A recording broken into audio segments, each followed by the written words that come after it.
Shalom. This week we are reading Parashat Shoftim, Judges and officers shall you appoint in all your cities. Last week in Parashat Re'eh, Moshe Rabbeinu, Moses began to develop the theme of the place which Hashem will choose. He began to inform the people of Israel of temple consciousness, that their entire identity as a nation will be concretized, will be focused on the place that Hashem will choose, on the Holy Temple, and from there really will flow the knowledge of Torah to them as a nation, to the land, and to the whole world. This week's Parashat Shoftim, we continue really with the idea of the transformation, the development of the people of Israel from a group of individuals to a nation, centered around this newfound consciousness, this newfound identity, the reality of the place that Hashem will choose in their midst, and the establishment of institutions for safeguarding, protecting, and developing the standards of the Torah throughout the whole world. First and foremost, through the nation of Israel, and then to the whole world. So we read, Judges and officers shall you appoint in all your cities, which Hashem your God gives you for your tribes, and they shall judge the people with righteous judgment. So these are going to be the officers that are going to see to it that the Torah is the rule of the land, and that the standards of the Torah are the standards of the nation. You shall not pervert judgment. You shall not respect someone's presence, meaning you shall not show favoritism. And you shall not accept a bribe, for the bribe will blind the eyes of the wise and make just words crooked. Righteousness shall you pursue, so that you will live and possess the land that Hashem your God gives you. And this concept, this double language, the repetition of the word tzedek tirdof, righteousness shall you pursue. It's sometimes translated as just and right, or that which is just and good. This is what you shall pursue. So this is such an important and central verse, as our sages tell us. From here, really, we learn everything. This is a direct result of the temple consciousness.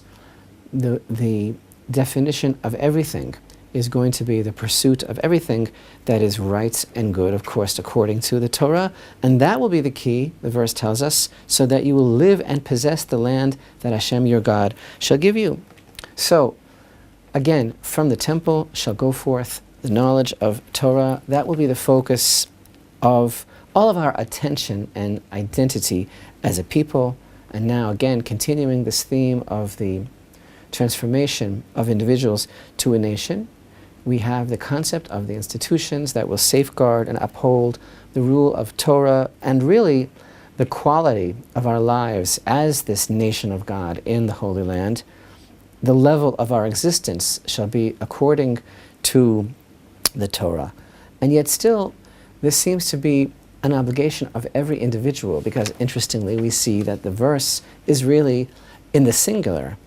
When we are told, Judges and officers shall you appoint in all your cities, which Hashem your God gives you for your tribes, and they shall judge the people with righteous judgment. You shall not pervert judgment. You shall not respect someone's presence.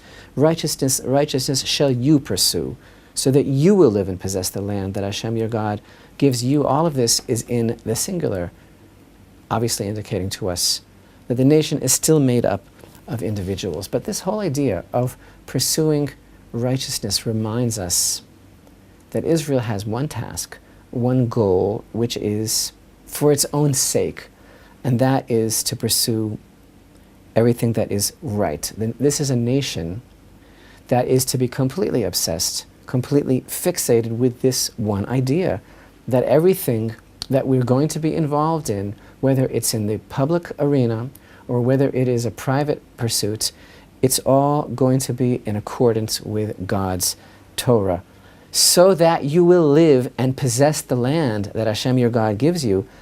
what is the difference between living there and possessing it?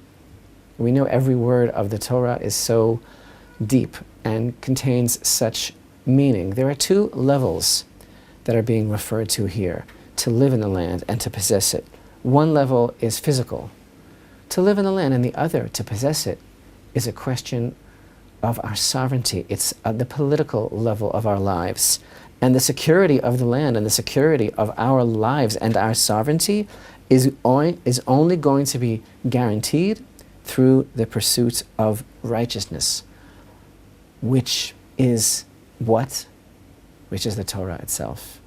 And it has to be so vigorously pursued that it has to be repeated. Righteousness, righteousness, righteousness can be very murky to us. It can run ahead of us, so we can be pursuing it. But where did it go exactly? I'm looking for it, but it's kind of hiding. It's maybe confusing us.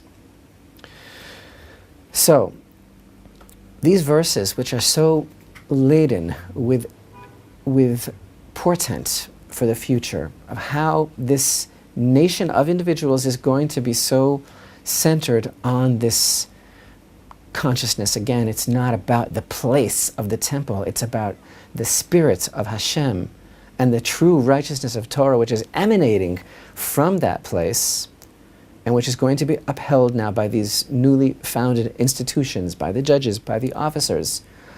So there's something here that is really a little bit mysterious. Okay, we're told about the necessity for the establishment of a system that will uphold this righteousness of the Torah and remind us that on every level, public and private, that we're to constantly pursue everything that is just and good and right, and that is the essence of the Torah itself, and that this will be the secret of our ability to live and possess the land on a physical level and on a level of our political integrity as well. And then the very next verse that I read here is, "You shall not plant for yourself an idolatrous tree." You shall not plant for yourselves an idolatrous tree, that's an Asherah, any tree, near the altar of Hashem your God, that you shall make for yourself. And you shall not erect for yourselves a pillar, which Hashem your God hates. So we're moving here from a sublime concept of the pursuits of righteousness at any cost, and the diligence and the caution that we have to exercise to make sure that there's no perversion of justice. These are very sublime concepts, and they are a watchword, they are a hallmark, they are a guiding light to how the nation must develop coming into the land. And then all of a sudden, it's like we get a warning. Now, don't, revert, throwback to any sort of real rank pagan idolatrous practices. Don't make an Asherah, or in fact any tree, near the altar of Hashem. Of course, from this we derive the ruling that on the Temple Mount there are not to be any trees. There is a prohibition against an Asherah, which is a specific type of tree that was worshipped, or any tree for that matter at all. The verse continues and tells us, near the altar of Hashem. Now, what is the connection between the prohibition of this pagan rites of tree worship and how there certainly can't be any sort of tree near the altar of Hashem? What is the continuation? What is the connection? We know that every aspect of the Torah is so totally full of meaning. How is it that we're moving here from the broad concept of the pursuit of justice and righteousness to a very specific prohibition against having an idolatrous tree near the altar of the one true God in the place that he chose? And then continuing with this idea of a matzeva, of a monument or a pillar. And again, everything is flowing from the consciousness of the temple, and everything is flowing according to the tempo, according to the pace of tzedek, tzedek tirdof. You shall so vigorously, constantly, on every level of your existence, public and private, consciously, subconsciously, be pursuing what is just and what is true. What is the connection? Well, what is an Asherah? An Asherah is a tree that was supposed to be under the protection of some patron god or goddess. And this tree essentially represents a very physical manifestation of God in this world. Because after all, the heathen gods are forces that are manifest in nature. And the idea of the Asherah was that by tending to this tree and making it thrive, and that is the root of the word Asher, to be, it's a connotation of wellness, of thriving. So by making this tree thrive and showing it honor, one would be essentially under the protection of this God, and thus it would be a connection with physical prosperity as is manifest in a very physical world. Well, the Jewish concept of God that the people of Israel are to maintain and to vigorously pursue and to, through them, have flow into the entire world, this Jewish concept of God is exactly the opposite. Because the idea of our recognition of God in the physical world is that by submitting ourselves, and only by submitting ourselves, our whole being, our spiritual side as well as our physical, and that includes all of our desires and all of our actions, only by that kind of total dedication and submission can a person also be blessed in the physical world.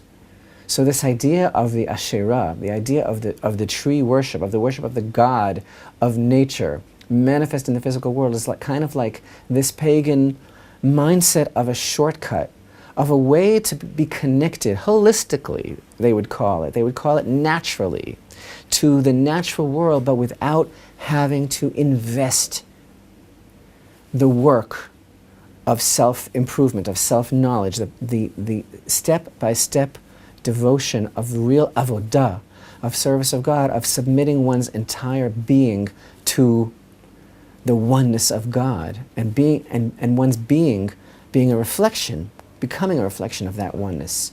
So to have this Asherah, to have this tree, which is essentially a type of shortcut, a type of manifestation of a very narrow, myopic, physical worldview, which is hedonistic and which is totally devoted to a very base physical manifestation of spirituality in this world, that is something that God abhors. And so he warns us, a tree of this nature, an outcropping of a mere physical, skin-deep level of relationship with some God that we attach ourselves to, a God, only for the purpose of trying to guarantee our success in a world without meaning, without true meaning. We are warned specifically not to plant such a tree near the altar of the God of Israel. And the verse tells us, and this is so beautiful, the verse says, "You shall not plant for yourselves an idolatrous tree, any tree, near the altar of Hashem your God, that you shall make for yourself." And this is the language of the verse, not to plant this tree near the altar asher ta'aseh lach. It's the altar of God. It's the altar of the one true God. It's his altar, but you're making that altar for yourself. And this is such a key Torah principle. In other words, why are you creating that altar for God? Why are you commanded to make an altar for God? It's for yourself. It is for you to go through the process, the experience of taking your entire composite manifest being on every level of your will, your lusts, your desire, and then your actions that are physically manifest, and take them all, and you're taking them to that altar. You're taking them, you are you are submitting yourself completely to that altar. So the Temple Mount area has to be clean. It has to be smooth. There can't be any of these outcroppings of this type of mentality that a person could just somehow circumnavigate what it really takes to be a person in this world, to take everything that you are and to take that to Hashem's altar, the altar that you make for yourself. Why are you making Hashem's altar? Does He need it? Does He want it? No, it's for you. Hashem's altar, He says, the altar that you make for Hashem, your God, for yourself. It's all about coming to that altar and going through everything that you go through, bringing something to that altar in order for you to become the person that you could become. And that's why we have this reminder, and that's why this verse appears here. Because this too is a direct result of our national, total fixation, focus on righteousness. Righteousness shall you pursue. When that becomes so deeply ingrained and embedded as our national pastime, as our national motivation, as our national DNA, all part of the place that Hashem will choose, all a result of our national identity, and from there flowing the Torah, and from there coming the Shoftim and the Shotrim, the judges and the officers, making sure that we are all totally consciously, nationally, politically, privately, publicly focused on the righteousness of the Torah. And don't forget, there isn't any shortcut, and it's not what you see, and it's not that Asherah, just you can make it thrive, and you can be blessed, and you can be financially successful, and you can be a success, you can accomplish something in the physical world. No. You can't accomplish anything in the physical world without realizing that you have to come to the altar of Hashem, your God, that you're making for yourself. Take your entire essence to the altar and go through that experience. So such an idolatrous tree near the altar of Hashem would be a perversion of the succinct summation of the Torah's message: pursue righteousness at all costs.